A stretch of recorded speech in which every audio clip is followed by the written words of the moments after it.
Türkmen, Uygur, Tatar, Azer bir boydur. Kara, Kalpak, Kırgız, Kazak bunlar bir soydur. Özbek, Türkmen... Внеочередные парламентские выборы в Кыргызстане в воскресенье ознаменовались призывом президента к народу голосовать за будущее страны, а не продавать свои голоса. Свою оценку прошедшим выборам дала группа наблюдателей из ряда международных организаций и местных представителей. Прежде всего, обратим внимание на заявление, сделанное президентом для печати во время голосования. Бүгін бізде жоғарғы кеңештің депутаттарын шайлоо процесси жүріп жатат. Ошондуктан биздин бардык жарандарыбызды шайлоо процессине активдүү катышып берүүңүздөрдү суранамын. Ар бириңиздердин берген добушуңуздардан Кыргызстандын, анын ичинде өзүңүздөрдүн, балдарыңыздардын келечеги аныкталат. Ошондуктан дагы бир жолу сиздерден суранып кетемин, шайлоого келип активдүү катышып бериңиздер. Уважаемые кыргызстанцы, у нас сегодня идут выборы депутатов Жогорку Кеңеша Кыргызской Республики, поэтому я прошу всех наших граждан поактивнее участвовать на выборный процесс. От вашего голосования зависит будущее Кыргызстана и будущее наших детей. Еще раз прошу всех прийти на голосование. Спасибо. Затем международные наблюдатели СНГ, Тюркпа, Организации тюркских государств, Шанхайской организации сотрудничества, Организации исламского сотрудничества проинформировали СМИ о своих наблюдениях. Миссия наблюдателей Организации тюркских государств ОТГ позитивно оценила проведение и итоги выборов депутатов Жогорку-Кенеша 7-го созыва. Выступая на пресс-конференции в Бишкеке, глава миссии, заместитель генерального секретаря ОТГ Исмет Гузалов отметил, что внесенные недавно поправки в выборное законодательство позволили провести комбинированные выборы по одномандатным округам и единому округу, что позволило обеспечить максимальное инклюзивное представительство. Миссия поддерживает решение по снижению депозита с 5 миллионов сомов до 1 миллиона и внедрение новых критериев и квот для женщин и лиц с ограниченными возможностями здоровья. Такие требования улучшают репрезентативность разработки законов и усиливают легитимность. То, что Кыргызстан принял решение не использовать форму 2 голосования не по месту жительства, это с нашей стороны было принято позитивно, сообщил Гузалов. Он также отметил, что выросло количество избирательных участков вне Кыргызстана, что также позитивно отражается на репрезентативности выборного процесса и обеспечивает лучший доступ гражданам для осуществления своего права голоса. Вместе с тем Гузалов уверенно сообщил, что миссия не наблюдала попыток повлиять на выборы со стороны административных и государственных органов.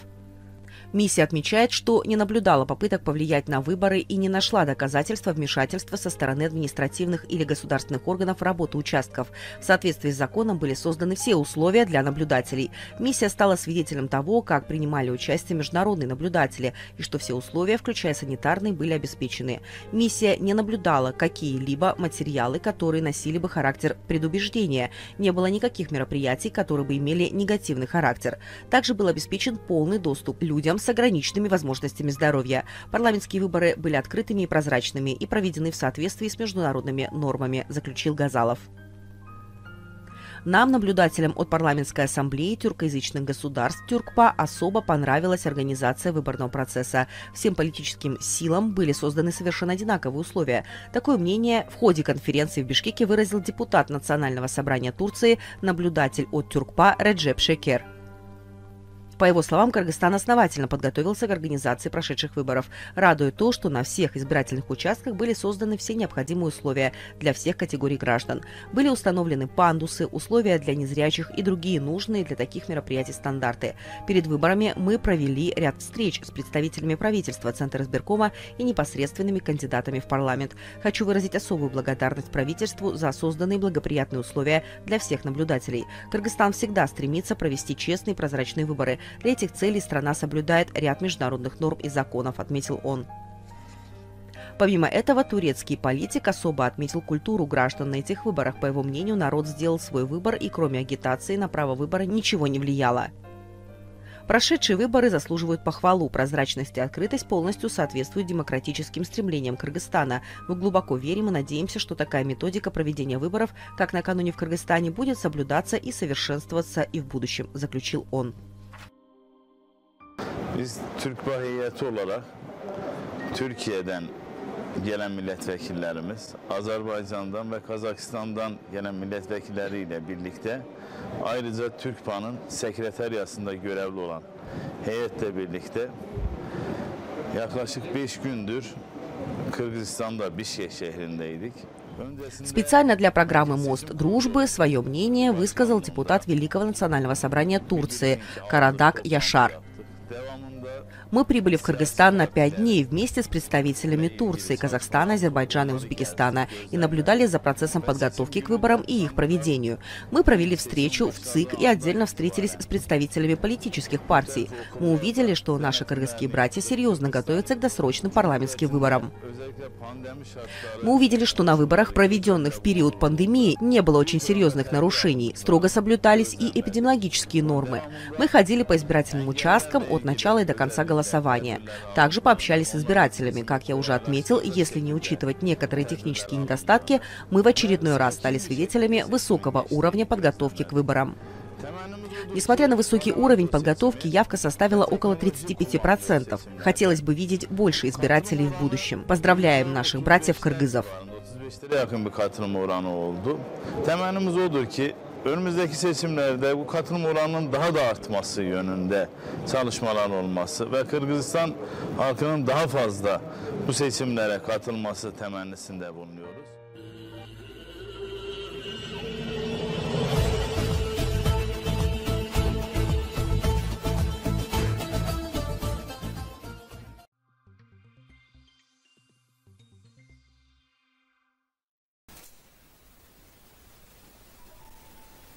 В университете Гази в городе Анкара состоялось мероприятие в честь 120-летия со дня рождения основоположника кыргызской литературы и грамматики, поэта, драматурга, просветителя, государственного деятеля Касыма Тыныстанова, в котором приняли участие профессорско-преподавательский состав и студенты вуза.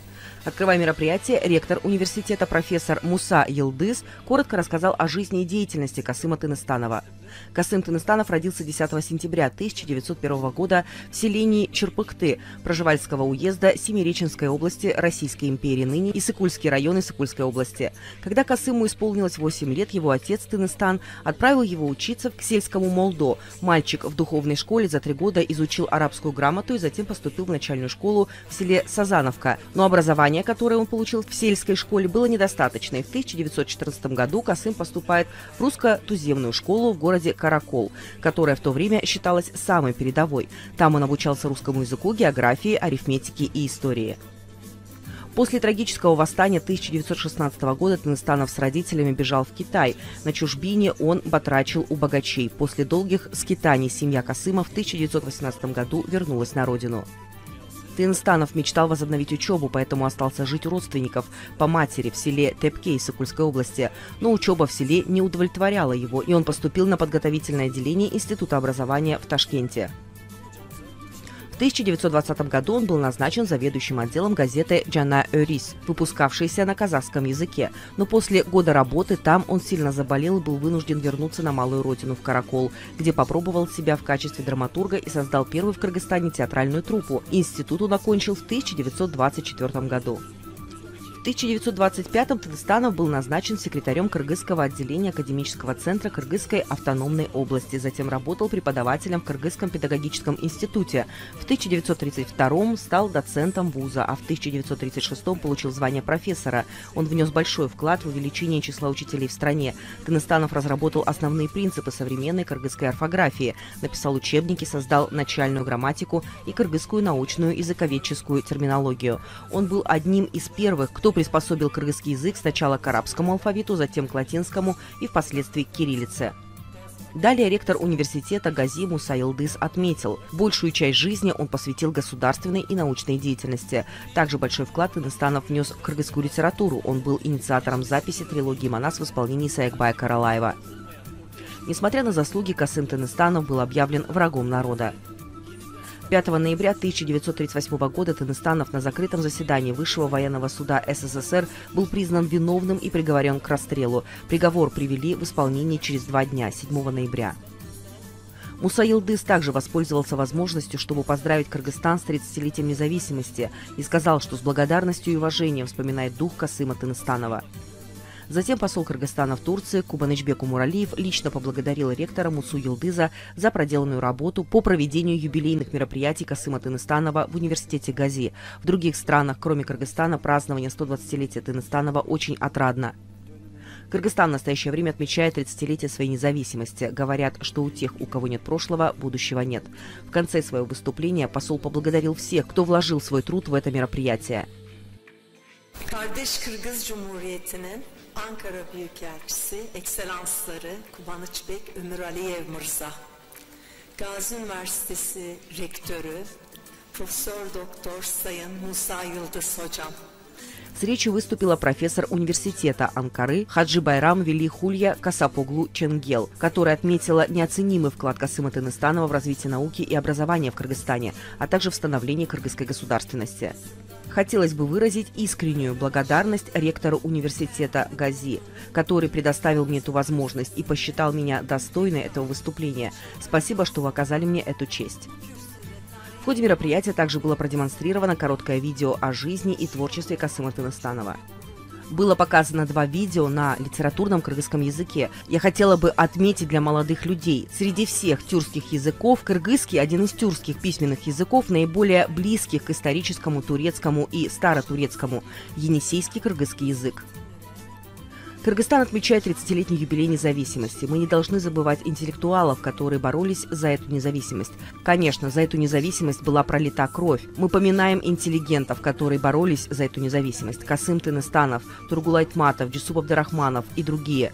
Университет Гази проводит такие мероприятия, учитывая все национальные чувствительные моменты. И сегодня мы вспоминаем Касыма Тыныстанова. Я желаю вам снова успехов на этом пути. Я обещаю, что всегда буду поддерживать университет в этих вопросах. Мы не должны забывать, какой вклад внес Касым Тыныстанов в 1926 году на тюркологическом Курултае в Баку. Он сыграл большую роль в обеспечении независимости сегодняшних тюркских республик вместе со своими современниками, подвергшимися репрессиям. Необходимо почтительно сохранять память о таких людях, и это должен быть национальный долг.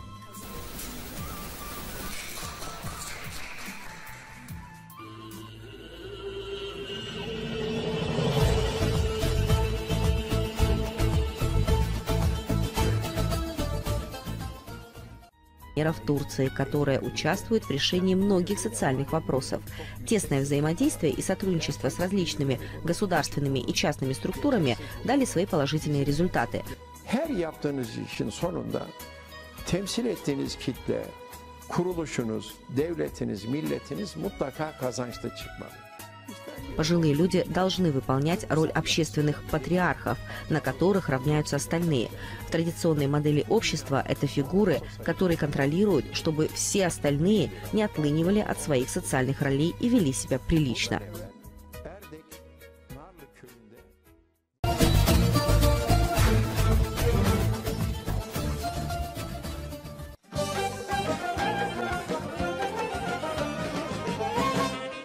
Федерация турецко-азербайджанских организаций проводит различные мероприятия в связи с важными азербайджанскими национальными праздниками. Об этом в интервью «Мост дружбы. Пирамида» рассказал председатель Федерации турецко-азербайджанских организаций Билал Дюндар. Рассказывая в интервью об истории азербайджанско-турецких связей, Билал Дюндар отметил, что наши братские страны и народы всегда были вместе, напомнив о том, что Турция была первой страной, признавшей независимость Азербайджана.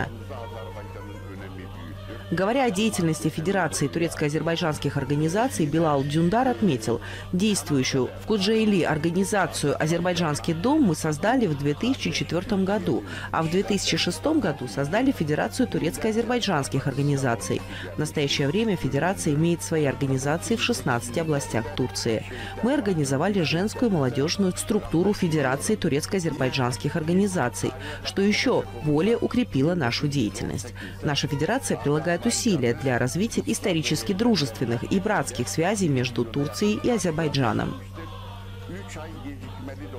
Подчеркнув значимость взаимных визитов на уровне глав государств и министров для усиления сотрудничества между нашими странами, а также проводимых мероприятий, председатель Федерации турецко-азербайджанских организаций сказал, что это сотрудничество уже расширило свою географию и подчеркнул деятельность наших диаспор в этом направлении, говоря о большом объеме азербайджанских инвестиций, вкладываемых в настоящее время в экономику Турции. Билал Дюндар отметил, что наблюдается стремительный рост сотрудничества во всех областях.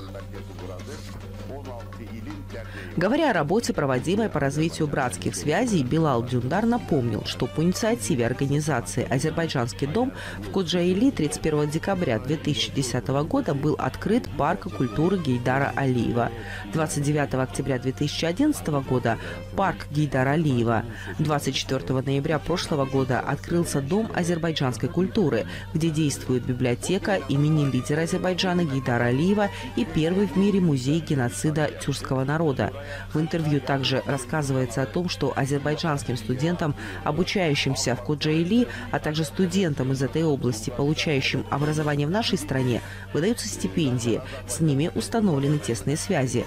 Лечащимся посредством Федерации турецко-азербайджанских организаций в Коджаили больным оказывается материальная помощь. Дюндар подчеркнул, что и в Азербайджане деятельность Федерации турецко-азербайджанских организаций высоко оценена. Он отметил, в 2011 году президент Азербайджана Ильхам Алиев, оказав честь Федерации и мне, наградил меня орденом Шереф. Считаю своим долгом выразить президенту благодарность за эту награду. По мнению Билала Дюндара, решение Азербайджана об отмене виз для граждан Турции способствует расширению сотрудничества между двумя странами в торговой и социально-культурной сферах. По его словам, это решение вызвало удовлетворение у граждан обеих стран. Надеемся, что после либерализации визового режима будут приняты более масштабные решения.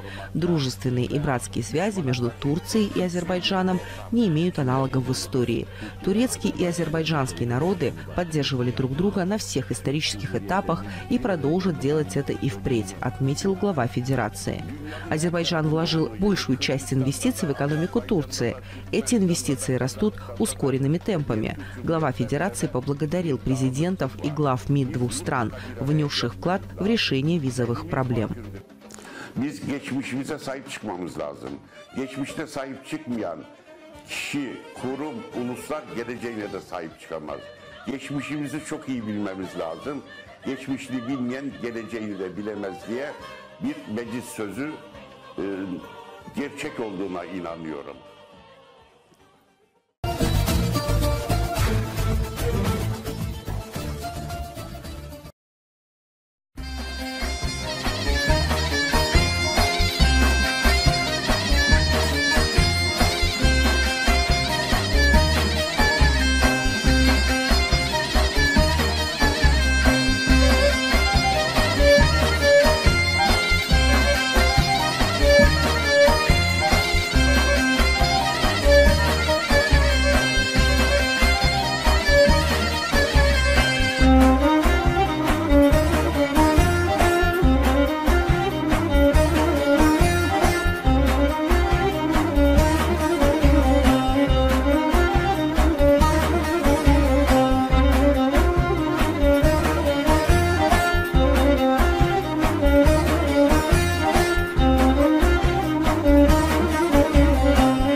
Красотой азербайджанских ковров во всем мире восхищаются по сей день.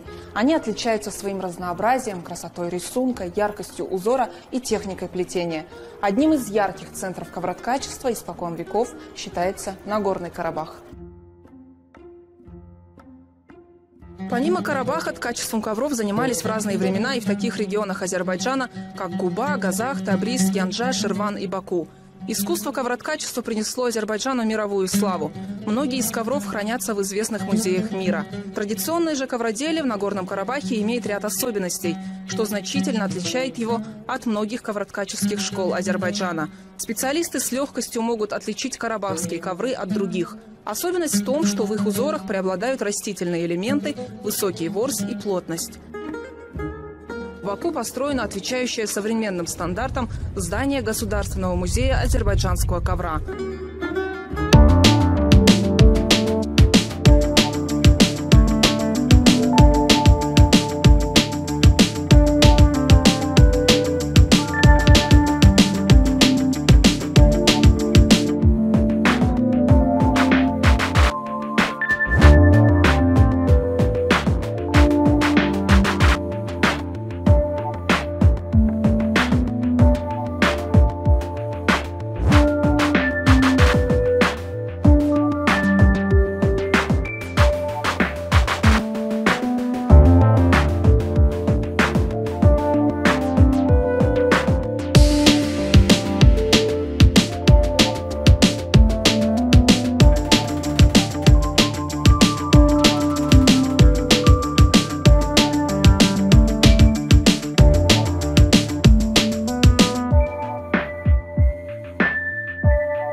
Какой высокий смысл заложен в одном коротком слове «Родина».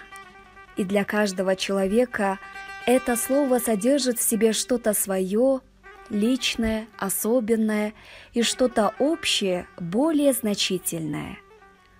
Думая о родине, мы думаем о той великой, прекрасной стране, в которой родились, связываем понятие родины со сложной и интересной, насыщенной и иногда трагической историей родной земли. Мы чувствуем гордость от того, что являемся частью этой страны, частью этого большого мира.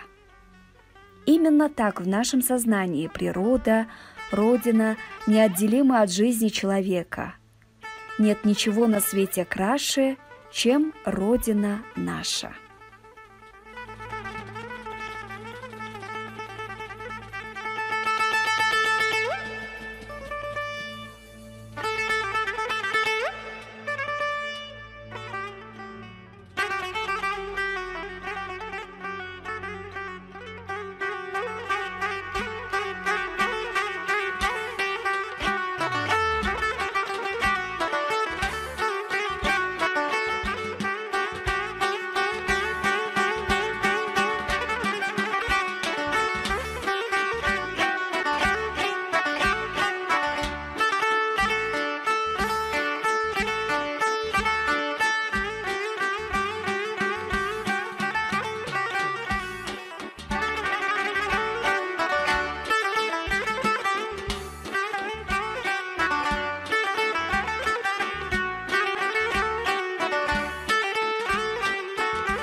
Это Азербайджан, малая родина автора и одной из руководителей программы Мосдружбы Хокумы Халиловой. Тавузский район, где она родилась. Живи долго, мой любимый, райский уголок, моя малая родина.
удалить косточки. Пропустить через мясорубку мясо вместе с луком и курдючным жиром. В фарш добавить рис, посолить, поперчить, хорошо перемешать.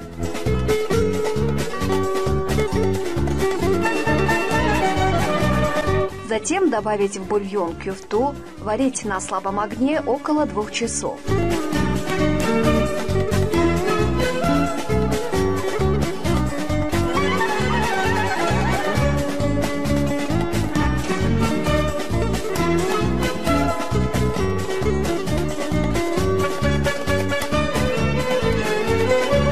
Сформировать из фарша шары, кюфту.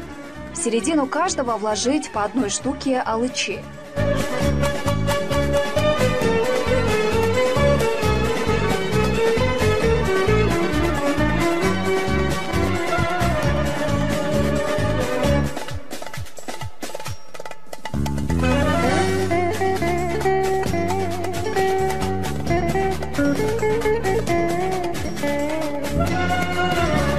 Полезные советы. Подавать кюфту бузбаш нужно в глубоких пиалах, выложить в каждую 1 кюфту, 1 картофелину, четвертинку помидора, залить бульоном и посыпать сушеной мятой.